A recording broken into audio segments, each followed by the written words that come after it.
Hi friends, சின்ன மருமகள் சீரியலில் இன்றைக்கி தான் குழந்தைங்களை காப்பாற்றினதுக்காக சேது ஐசுக்கு எப்படி நன்றி சொல்கிறாங்கன்றதை வாங்க கதைக்குள்ள போய் பார்க்கலாம். ஸ்டார்டிங் சீன்லேயே ஐசு ராஜாங்கத்துக்கிட்ட நான் சேது மாமா மேலே எவ்வளோ அன்பு வச்சிருக்கேனோ அதே மாதிரி தான் குழந்தைங்க மேலேயே வச்சிருக்கேன், அதனால நீங்கள் என்கிட்ட கிஃப்ட் கொடுக்குறேன் பணம் கொடுக்குறேன்னு சொல்லிட்டு அது என் மனசை கஷ்டப்படுத்தாதீங்க மாமான்னு சொல்கிறாங்க. உடனே ஈஸ்வரி யார்கிட்ட பரிசு வாங்க போகிறோம், உங்கள் மாமா கிட்ட தானே வாங்க போகிறேன், அதெல்லாம் கூச்சப்படாமல் நீ கேளு அப்படின்றாங்க. உடனே ஐசு இல்லை ஆண்டி நான் உண்மையை தான் சொல்கிறேன், எனக்கு எதுவும் வேண்டாம் அப்படின்றாங்க. உடனே ஈஸ்வரி ராஜாங்கத்தை பார்த்து அவ கிடைக்கிற சின்ன பொண்ணு மாமா, அவளுக்கு எதுவும் விவரம் பத்தாது, நீங்களே ஏதாவது பார்த்து பண்ணுங்க மாமா அப்படின்றாங்க. உடனே சாவித்திரி என்ன மாதிரி நீ சொல்றீங்க, அந்த சின்ன பொண்ணு அவளே குழந்தைய காப்பாத்தினதுக்காக எனக்கு பரிசெல்லாம் கொடுத்து அதை என்னை கொச்சப்படுத்தாதீங்கன்னு சொல்றா, நீங்க என்னடானா பணத்தை கொடுங்க நிலத்தை கொடுங்க நிக்க வச்சு பேசிட்டு இருக்கீங்க, ஐசுவே வேண்டான்னு சொல்லிட்டா விடுங்க மதினி அப்படின்றாங்க. உடனே ஈஸ்வரி சேதுவை பார்த்து இங்க பாத்தியாப்பா ஐசு உன் குழந்தைங்க மேல எவ்வளவு பாசமா இருக்கா, இனிமேலாவது நீ அவளை புரிஞ்சுக்கப்பா அப்படின்றாங்க. உடனே ஐஷுவோட அம்மாவோ மாப்பிள்ளை நீங்கள் என்ன ஒன்றுமே பேசாமல் அமைதியாக இருக்கீங்கன்னு சொல்லி கேட்குறாங்க. உடனே சேது எல்லாரும் முன்னாடி ஐஷுன்னு கூப்பிட்டு அவங்க தோளில் சாய வச்சுக்கிறாங்க. இதை பார்த்தா வீட்டில் இருக்க எல்லாரும் சந்தோஷப்படுறாங்க. ஆனால் அந்த தாமரை சாவித்திரி மட்டும் என்ன இவங்க விட்டா ஒன்று சேர்ந்துருவாங்க போலன்ற மாதிரி பார்த்துட்டு இருக்காங்க. ஐஸ்வர்யா நான் உங்ககிட்ட பொண்ணு பொருள் நிலெல்லாம் கேட்டேன், நீ வேண்டான்னு சொல்லிட்டேன், அதனால இப்போ நான் உனக்கு வரம் கொடுக்குறேன், உனக்கு எப்போ எது வேணும்னு சொல்லி கேளு, எப்போ வேணாலும் நான் உனக்கு அதை தாராளமாக பண்ணித்தரேன்னு சொல்கிறாங்க. இது நான் உனக்கு கொடுக்குற வாக்குன்னு சொன்னோன்னே இங்கே ஈஸ்வரியின் சித்திராலாம் பல்ல கட்டிட்டு தான் இருக்காங்க. நமக்கு பார்க்கும்போதே தெரியுது கண்டிப்பாக இவளை வீட்டை விட்டு வெளியே போகணும்னு சொல்லும்போது இந்த வார்த்தை யூஸ் பண்ணி நான் இந்த வீட்டுக்குள்ளே சேதுவோட ஒய்ஃபாக தான் இருக்க போகிறேன்னு சொல்லி கேட்க போகிறாங்க, எல்லாம் திருன்னு முழிக்க போகிறாங்கன்னு எனக்கு தோணுது. உங்களுக்கு ஐஸ்வர்யா இந்த வார்த்தை எப்படி யூஸ் பண்ணுவான்னு தோணுதுன்றதை கமெண்ட்டில் சொல்லுங்கள். நெக்ஸ்ட் சீனில் தமிழும் அவங்க அம்மாவும் வீட்டுக்கு வராங்க. என்னடி ஹாஸ்பிட்டல்லேருந்து இப்போ தான் வரீங்களான்னு சொன்னோன்னே ஆமாம் இப்போ தான் உங்களுக்கு டிஸ்சார்ஜ் ஆச்சு, அதனால் நாங்கள் இப்போ தான் கிளம்பி வரோன்னு சொல்லிட்டு தமிழோட அம்மா சொல்கிறாங்க. உடனே சேதுவோட பாட்டி ஐசுக்கு இப்போ எல்லாமே நல்லாயிடுச்சான்னு சொல்லி கேட்குறாங்க. ஆமாம் இப்போ எல்லாமே நல்லாயிடுச்சுன்னு சொன்ன உடனே சேதுவோட பாட்டி எல்லா சமயம் கூப்பிட்டு ரொம்ப நன்றின்னு சொல்கிறாங்க.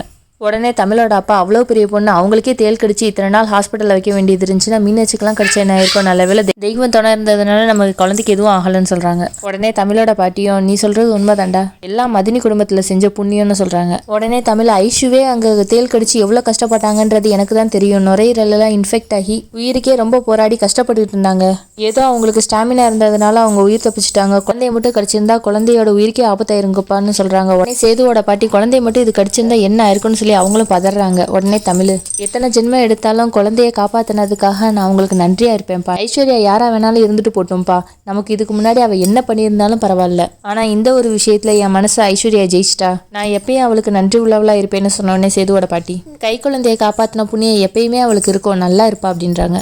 இது எல்லாத்தையும் கேட்டுட்டு இருந்ததானா ஐஷுக்கு கால் பண்ணி குழந்தைய காப்பாற்ற போய் உனக்கு என்னெல்லாம் ஆச்சுன்னு அக்கா சொன்னாங்க, ரொம்ப நன்றி அப்படின்னு சொன்ன உடனே ஐஷு என்ன எல்லாரும் யாரையோ காப்பாத்தின மாதிரி நன்றி சொல்லிட்டு இருக்கீங்க, மீனாட்சி நம்ம வீட்டு குழந்தை, அந்த இடத்துல நான் இருந்ததுனால நான் காப்பாத்தினேன், நீ இருந்திருந்தாலும் நீ அதைத்தான் பண்ணியிருப்ப அப்படின்னு ஐஸ்வர்யா ரொம்ப பெருந்தன்மையாக பேசுகிறாங்க. உடனே தனம் ஆரம்பத்தில் உங்களை புரிஞ்சுக்காம முட்டாக்குறவங்கலாம் சொல்லி பேசியிருக்கேன், அதெல்லாம் மனசில் வச்சுக்காதீங்க, என்னை மன்னிச்சிருங்கன்னு சொல்லி மன்னிப்பு கேட்குறாங்க. உடனே ஐஷு அதெல்லாம் நான் எதுவும் தப்பாக நினச்சிக்கல, நான் மனசுக்குள்ளேயே வச்சுக்கல, அதெல்லாம் ஒன்றும் நினைக்காத நீ ஃப்ரீயாக விடுன்றாங்க.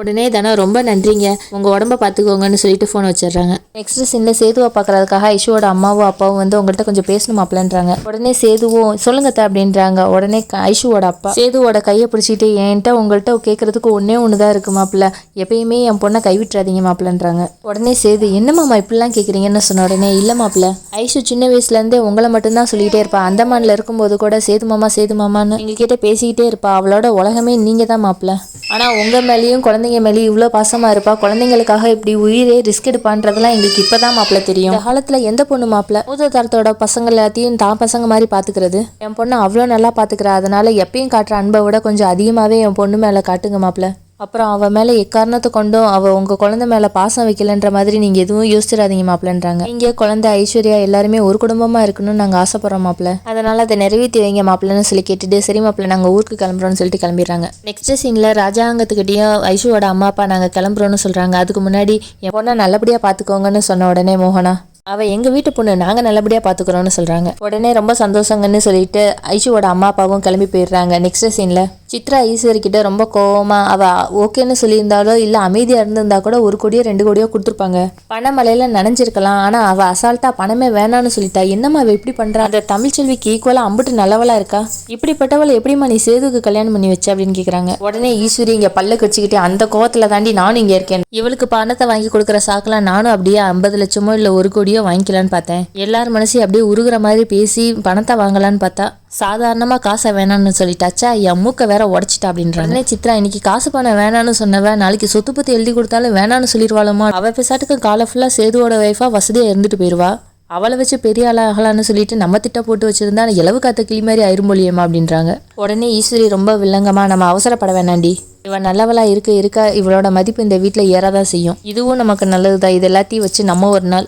வட்டியும் முதலுமா இது எல்லாத்தையும் நான் கறக்காம விட மாட்டேன் அப்படின்றாங்க. உடனே சித்ரா, அதுக்கு அவ ஒத்துக்கணுமேமா அப்படின்றாங்க. உடனே ஈஸ்வரி, அவ ஒத்துக்கிட்டு தான் ஆகணும், நான் அந்த மாதிரி பண்ணுவேன்னு சொன்ன உடனே சித்ரா, அவன் அண்ணன் பொண்ணுமா அவளையுமா அப்படின்றாங்க. உடனே ரொம்ப வில்லங்கமா, இந்த ஈஸ்வரியை பத்தி நீ இன்னும் புரிஞ்சுக்கல, ஆனா இப்ப நம்ம கொஞ்சம் அவசரப்பட வேணாம், இப்ப நம்ம மயிலே இறகு போடுன்னு சொல்லி கேட்போம். அந்த மயில் கேட்ட உடனே கொடுத்தா அந்த மயிலுக்கு நல்லது, இல்லாட்டினா நம்ம வெடுக்குன்னு அம்பட்டியும் பிடிங்கிருவோன்றாங்க. அது தாண்டி இந்த ஈஸ்வரியோட பழக்கம்னு சொல்லிட்டு ரொம்ப கொடூரமா பேசுறாங்க. இந்த பக்கம் ஐஷு குழந்தைய தூங்க வச்சுட்டு இருக்காங்க. சேது என்னாச்சு அப்படின்னு சொல்லி கேட்குறாங்க. குழந்தை அழுதான், பால் கொடுத்து தூங்க வச்சிட்டு இருக்கேன்னு சொன்ன உடனே இருமுறாங்க. உடனே சேது, என்னாச்சு ஏன் இருமுற அப்படின்னு கேட்ட உடனே, இல்லை கொஞ்ச நாளைக்கு அப்படிதான் இருக்குன்னு டாக்டர் சொன்னாங்கன்னு சொல்றாங்க. உடனே சேது, நான் உங்ககிட்ட பேசணும், நீ செஞ்ச உதவிக்கெல்லாம் நன்றின்னு நான் ஒரு வார்த்தை சொன்னா அதுக்கு ஈடாகாதுன்னு எனக்கு தோணுது.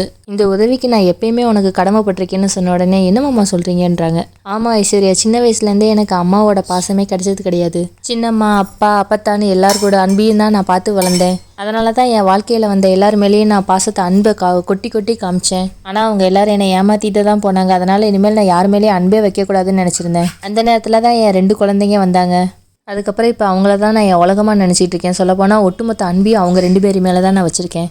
அதுலேயும் மீனாட்சி கொஞ்சம் ஸ்பெஷல். ஏன்னா எங்கள் அம்மா என் கனவுல வந்து நானே உனக்கு குழந்தையா வந்து பிறப்பேன்னு சொன்னாங்க. அதனால மீனாட்சியாவை நான் என் அம்மாவாவே பார்க்க ஆரம்பிச்சிட்டேன். அப்படிப்பட்ட மீனாட்சியை நீ உன் உயிரையே பணைய வச்சு காப்பாற்றிருக்க, ரொம்ப நன்றி ஐஸ்வர்யான்னு சொல்லி கையெடுத்து கும்பிட்டு காலத்துக்கும் உனக்கு நன்றி கடன் பட்டிருக்கேன்னு ரொம்ப ஃபீல் பண்ணி பேசுகிறாங்க. உடனே ஐஸ்வர்யா, என்ன மாமா என்கிட்ட நன்றி கடன்லாம் பேசிட்டு கையெடுத்தெல்லாம் கும்பிட்டு இருக்கீங்க, பேசாமல் கையை கீழே இருக்குங்க மாமான்னு சொன்ன உடனே சேது ஐசுவோட கையை பிடிச்சிக்கிட்டு, கல்யாணம் ஆகி நம்மளுக்கு 8 நாள் ஆகுது, ஆனால் நான் அவன் மேலே அவ்வளவு பெருசாக அக்கறையும் பாசமாகவும் இருந்ததில்லை. நீ அதுக்காக என்கிட்ட எவ்வளோ தடவை வருத்தப்பட்டு சொல்லியிருக்கேன். ஆனால் இனி இப்படி இருக்காதுன்னு நான் உனக்கு வாக்கு கொடுக்குறேன். இருந்தாலும் உடனே என்னால் உன்னை முழுக்க பொண்டாட்டியாக ஏற்றுக்க முடியுமான்னு தெரியல. அதனால நம்ம ஃபர்ஸ்ட் நல்ல நண்பர்களாக வேணா இருக்கலாமான்னு சொல்லி கேட்குறாங்க. உடனே ஐசு, எனக்கு ரொம்ப சந்தோஷமா இருக்கு மாமா, ரொம்ப தேங்க்ஸ் மாமான்றாங்க. அப்படியே அடுத்த நாள் காலையில் ஐஷு உட்காந்து பெட்டில் இருமிட்டு இருக்காங்க. அதை பார்த்த சேது, இருமல் மருந்து எடுத்துட்டு வந்து இதை குடின்னு சொல்றாங்க. மருந்து குடிச்சதும் சேது, திருப்பரங்குன்றம் கோயிலுக்கு போய் உன் பேர்லையும் குழந்தை பேர்லையும் அர்ச்சனை பண்ணிட்டு வந்த, இந்த திருநீர் வச்சுக்கன்னு சொல்றாங்க. அப்புறம் நெக்ஸ்ட் சீன்ல சினிமாவுக்கு டிக்கெட்லாம் வாங்கிட்டு வந்து, நீ நான் அழகர் எல்லாரும் 3 பேரும் சினிமாவுக்கு போகிறோம், வா கிளம்பு அப்படின்னு சொல்கிறாங்க. அப்புறம் வேற ஒரு நாள் ஒரு அம்மாவாகவே ஐஷு மாதிரி அழகரை மேக்கப் பண்ணுறது, ட்ரெஸ் மாற்றுறது, குளிப்பாட்டுறது, டைப்பர் சேஞ்ச் பண்ணுறதுன்னு எல்லா வேலையும் அழகாக பார்க்குறாங்க. கொஞ்ச நேரம் கூட அழகரை கீழே இறக்காமல் அவங்க கூட விளாண்டுக்கிட்டு இருக்காங்க. இதோட இன்னைக்கு எபிசோட் முடியுது. நாளைக்கு அப்புறமா அழகர் அங்கே பேச ஆரம்பிச்சிடுறாங்க. அதை நினச்சி அவங்க குடும்பமே சந்தோஷப்படுது. இந்த பக்கம் தமிழ் வீட்லேயும் மீனாட்சி அப்பான்னு சொல்லி பேச ஆரம்பிச்சிட்டா. அதை நினச்சி எல்லாரும் சந்தோஷப்படுறாங்க. இருந்தாலும் அம்மானு சொல்லேன்னு சொல்லிட்டு தமிழுக்கு ஒரு வருத்தம் இருக்குது. இதோட ப்ரமோ முடியுது. அப்புறம் நான் எப்படி வாய்ஸ் ஓவர் கொடுக்குறேன், நல்லா இருக்கா, ஏதாவது இம்ப்ரூவ்மெண்ட் பண்ணுமான்றதை கமெண்ட்டில் சொல்லுங்கள். அப்படியே ஒரு சப்ஸ்கிரைபர் பண்ணிடுங்க. நாளைக்கு எபிசோட நாளைக்கு பார்க்கலாம். Bye friends.